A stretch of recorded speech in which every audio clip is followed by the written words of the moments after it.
is the Ovation of the Seas arrival in Los Angeles actually worth all the hype? As our last day ends on this 3-day cruise, we'll showcase what this ship has to offer, and I'll answer if I'd actually come back aboard. But before all that, it's time to wake up.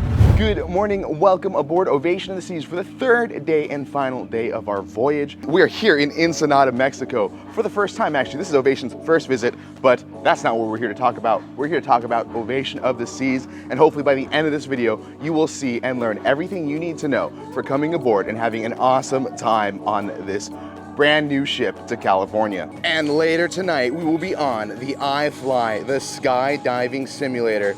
You get to see me for 1 minute mess up a bunch. So one question I get is, what's the point of going on a cruise if you're not going to actually get off in the ports? And while yes, that is true, there's a lot of beautiful destinations that cruises go to. Sometimes I feel like the destination is the cruise, and Ovation of the Seas is one of my favorite ships of all time. So I think we're going to elect to stay off here in Ensenada. Of course, it is a great port. We have been off many times. In fact, I do recommend it. There's a few cool things to do. Check out the other videos on the channel if you're interested. But I even heard a guest talking as I passed by. They were saying, look, you see that? That's all you see. You really want to be out there. And while Ensenada is not my favorite port in the world, it is a beautiful port that I have gotten off many times. But I don't feel like we need to have that negative connotation of Ensenada and just point like, never get off. You can. It's certainly worth a visit, at least once or twice. But obviously we're staying aboard, so I don't really have any room to talk. I'm staying aboard, so. And this is the first time this ship is actually visiting Ensenada at the beginning of the season. It's gonna have multiple visits here, but they're doing some cool ceremony thing down there with some crew. I think it's with our ship's officers and some dignitaries down there. It's a really cool thing. Usually there's always like a little plate that the port offers to the cruise for its first visit ever. It's a traditional thing and it's kind of cool, but of course we're not going down there, unfortunately. I am sorry. Just another point to why I want to stay aboard. It is just a beautiful time to stay aboard when there's not as many guests on. As you can tell, it's not packed, it's not crowded. Obviously, this isn't going to be a great example of what a true sea day is going to be like, but port days are always going to be a lot less busy, so it's definitely worth to just stay aboard and enjoy. And while there are a few people aboard, it's a great time to take a tour of the ship. Heading down to deck 4 and 5, we have the Royal Esplanade. This is the first place you walk into when you board the ship. This is the center where you'll probably find yourself quite often. They have a small cafe promenade where you'll find some complimentary snacks and coffee. Just a place for grab and go, and next door is Sorrento's where you'll find your complimentary pizza. Both these places are going to be where you want to go late at night when you're hungry. So if you're not in the mood for food, you might want to go shopping, and this is where you're going to want to go. You're going to have to save it for when you're at sea because the shops are closed during port days, but the evening when we leave out to the ocean, that's when the shops open up. And it's also a place where I'm gonna get this beauty. If you're looking for a place to grab a drink, the Esplanade has plenty of options. Bolero's, the Latin-themed lounge. Amber and Oak is the English pub aboard where you'll typically find an acoustic soloist playing. Above, you can find the Bionic Bar, which is a great place to go for a drink, take a picture, and then probably never go back again, but fantastic for that one Instagram post. Then just down the way, you'll find the Schooner Bar, which is the sailing-themed piano lounge. Down below is the Music Hall, which is a multi-purpose venue hosting activities, bands, parties, and the nightclub late at night. It's also got a pool table, which is free to play. It's just first come, first serve. And honestly, I don't play much, but maybe I should and just hustle everyone down here. As you can see, there's so much to do in the Royal Esplanade, but let's take a look at the back of the ship on deck 5. If we keep on heading back, you'll see Vintage's, the wine bar, another great place to visit and grab a drink. But if you keep on heading back, this is where you're gonna find my favorite place to visit during a sea day. Just wanted to come up to 270 and we're on the balcony. This is where I should have sat yesterday during the show. Would have had a better view. Lesson learned, lesson learned. Anyways, 270, fantastic venue. And we really haven't seen it in its true state, with the windows open and just a place to relax and hang out, which is exactly what everyone is doing right now. Sometimes it's just about finding places to chill. But of course, 270 doesn't just stop at being a lounge. There's even a restaurant.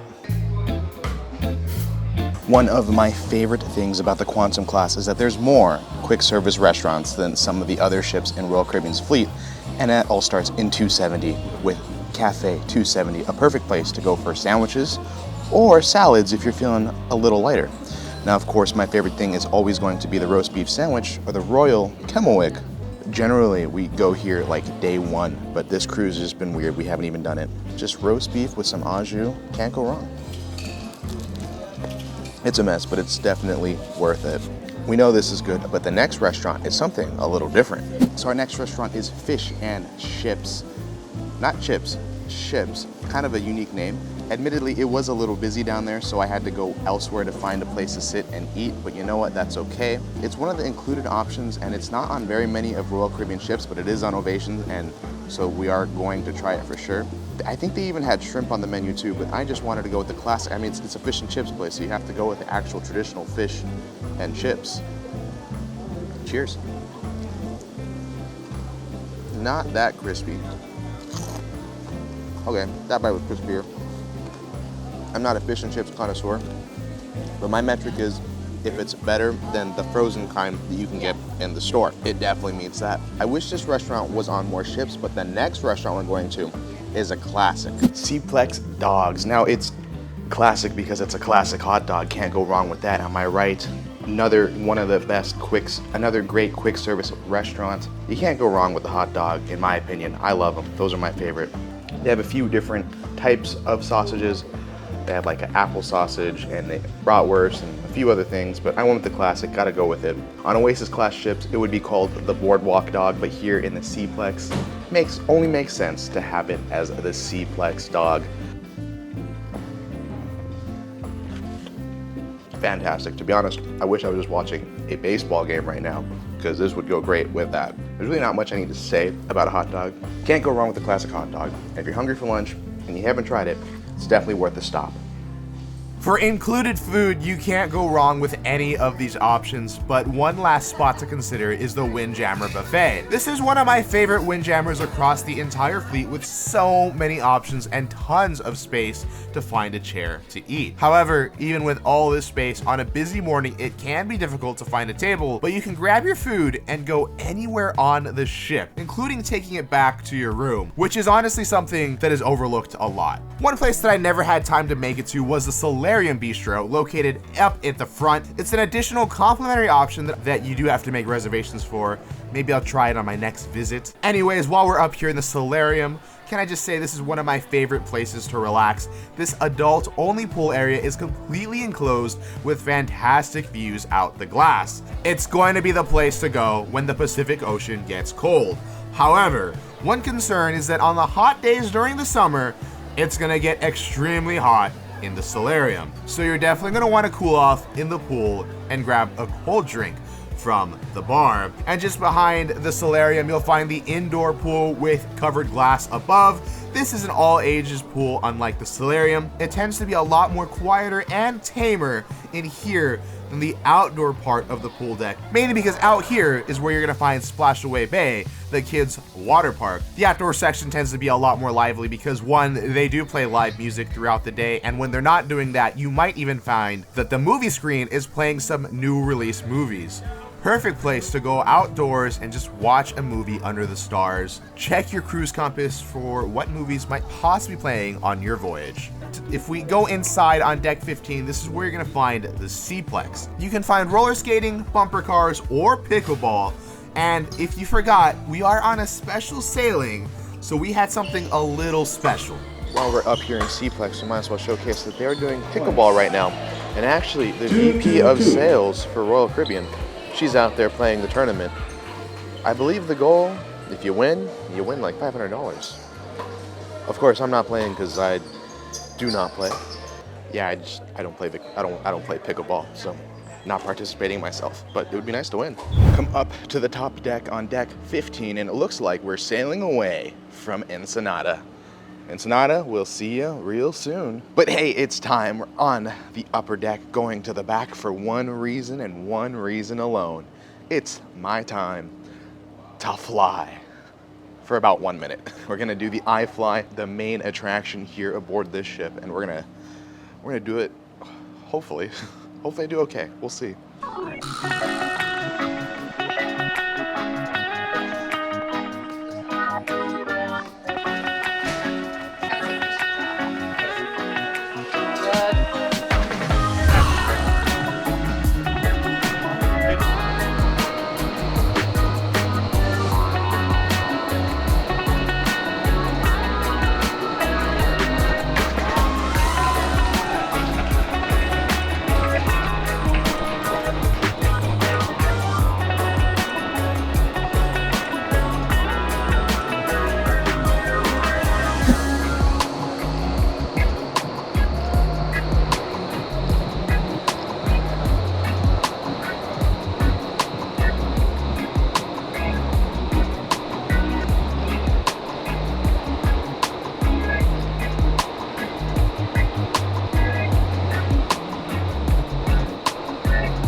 Alrighty, we just finished up. I just finished up with IFly. Thank you, Dad, for holding the camera. It is really cold outside, but it was awesome. It was a lot of fun. Still working on getting better, but it's really cool. The free version, the free is only 1 minute, but when you're in the tunnel, it does feel like a long time. I think I've done it a few times, but because you only get 1 minute in the tunnel, and then it's been such a long gap in between the times I've done it, it's really hard to keep getting better. But then at the end, the trainer just completely nailed it right like that. That's pretty cool. I wonder how many hours, not minutes, hours it takes to get up to that level. Just what we're passing through. Compared to earlier, we have basketball and we have soccer. See, this is how Cplex works. It just changes in and out from thing to thing. They'll probably have some activity that you may or may not want to do. Just keep an eye on the cruise compass for that. Welcome to the music hall for Star Wars trivia. Star Wars visual trivia, that is. What is a cruise without Steven absolutely botching a trivia? What freighter ship, according to Han, made the castle run in less than 12 parsecs? How many languages does C-3PO speak? What is the name of the character who famously says, "It's a trap"? Princess Leia was kept in cell 2187. What other character uses the number 2187? So it looks like we have our winners with 32 points! I actually did pretty good on that last trivia. I did 28 out of 32. That's not bad. That's probably the best trivia I've ever done, and I still lost. I guess I am a huge Star Wars nerd, so it kind of helps. And they were actually, to me, really easy questions, but there were still like 4 of them that had nothing for it. But it's okay. It wasn't so bad. I didn't embarrass myself. I'm happy. As we're crossing through the casino on deck 3, I just wanted to give you a quick view while it's closed in port. You can cross from the front to the back on the casino, but there is a hallway on the side if you want to avoid it, since it is a smoking casino. There are tons of slot machines and table games to play. Heading all the way to the back of deck 3, you'll find the main dining room, and it doesn't matter which dining room you're in because all 4 acts as the same. Each night there's a different menu, and tonight we had the French menu. This is one of the menus you'll find on your stay aboard. And I'm a creature of habit who always orders the butternut squash soup and the beef tenderloin every time I see it. And that's because, let me just say, it's pretty good, in this critic's opinion. Service was actually really quick, but a tip for you, if you have reservations or a show that you're trying to make, let your server know so they can speed up the dining process for you. They'll be happy to do it. They want you to make your shows on time, and they don't want you to get held up in the dining room, only if that's what you want. And that was our last night in the dining room. Thank you so much.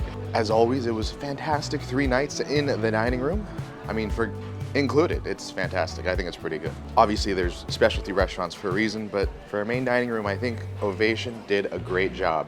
But that was our last meal in the dining room for dinner for the rest of this cruise. Welcome back to the Royal Theater for the beautiful Dream. Since we're talking about entertainment aboard the ship overall has been okay. Not my favorite ships aboard, but that is fine. So far, I'd say we're about 0 for 2 on shows, but maybe this third one might save it.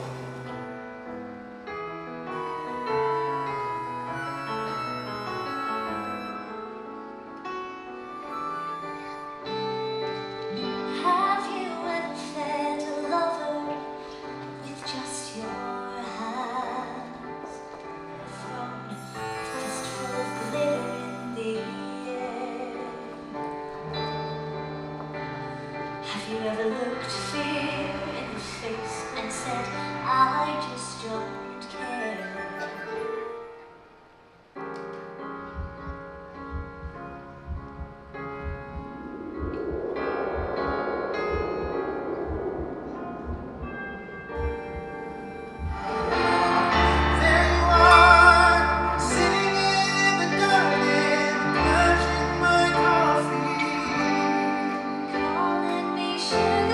My sugar, you call me sugar.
was the beautiful Dream, the last and final performance aboard this Ovation of the Seas sailing. And might I say, it was definitely the best show on board. The show follows a man named John who lost his wife, and it starts off with a beautiful sequence. I really liked how it was done, and if someone has ever lost a loved one so close, I feel like this one would speak to you a lot. Such a beautiful show. Throughout, it just goes into a dream sequence as John tries to overcome the loss, and at the end of it, he does end up reconciling, and it's just such a beautiful moment at the end. I loved it.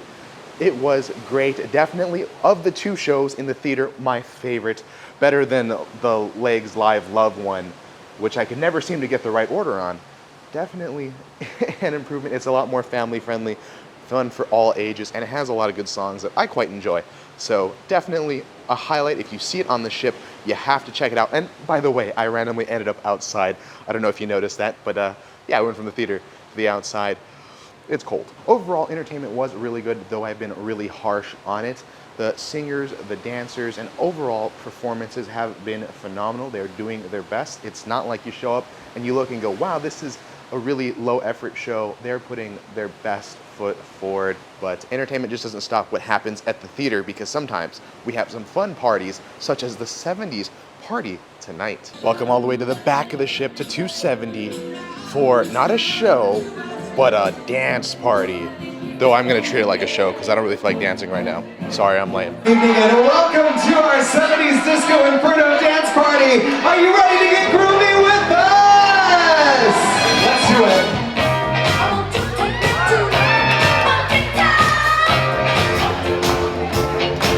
Don't you know that it's time to get up? And that was a 70s Disco Inferno, and yes, I hit it all the way up on the balcony. I'm a loser, is what it is. But you know what? You know what isn't a loser? The Royal Caribbean 70s Disco Inferno. I love that show. It's a dance party. I literally just, oh no. And that's what happens when you just watch it. It's a dance party. You get down there, dance. Looks like a lot of people had fun. I would be having fun myself if I wasn't so lame. I think that wraps up for entertainment. But the one thing I like about it is that, yes, it's a little bit of a production. It's a little bit of fun, a lot of energy. It's a lot of line dancing, really. But it's not super overkill, like wild or crazy. It's just good family fun, and I love it. I'm here for it. Literally here for it. Like up here, not down there. I'm here for it. Back to the cabin for the last time this evening. We got a magnet, which is really cool. I think this is a photo this is a photo of the ship. You can kind of see it. And something about a bonus for booking right now, which if you already have an agent, ask them about it, or if you need one, hey, down below, you could use me. But here is all of our departure stuff for tomorrow. Some paperwork. So the end of another beautiful cruise. 3 nights is not long enough, I feel like. I cannot believe it's already over, and that tomorrow we have to get off to get right back on again, because tomorrow we're gonna be doing a back-to-back cruise. That's right. Usually you get this paper in the mail, which is about how to get off the ship, with about luggage tags and all that stuff, but we don't have to worry about that for another 3 nights because we got this letter in the mail, and this is about what we're going to be doing, the process of all the back-to-back information in the next video. Ovation was so good that we're deciding to get off and get right back on. Overall, Ovation of the Seas coming to California, it is a step above the rest of the cruises here in California. At least I feel like it is definitely already one of my favorite. Quantum class has always been my favorite Royal Caribbean class, though I hardly ever cover it. They're always an awesome destination, so it is really weird, and it feels like a downgrade for a Quantum class ship to come to California and only be doing Mexican Rivieras, maybe 3-4 night cruises.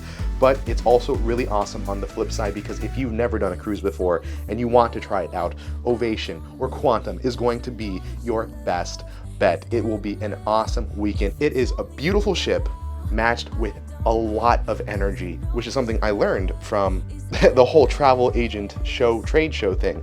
That is a really good way to explain Royal Caribbean, and this ship is that. It is beautiful, it has elegance, and it has that energy. While not going all out bat crazy, it just works, and I think it works better than any other cruise here in California. So welcome Ovation to California, and I hope that you decide to book yourself aboard Ovation Seas, because it is a beautiful ship, and I hope if you are going that we helped you out a little bit and that you have an idea of what you're looking forward to. Thank you so much for watching. As always, this isn't a goodbye because it's just a see you real soon.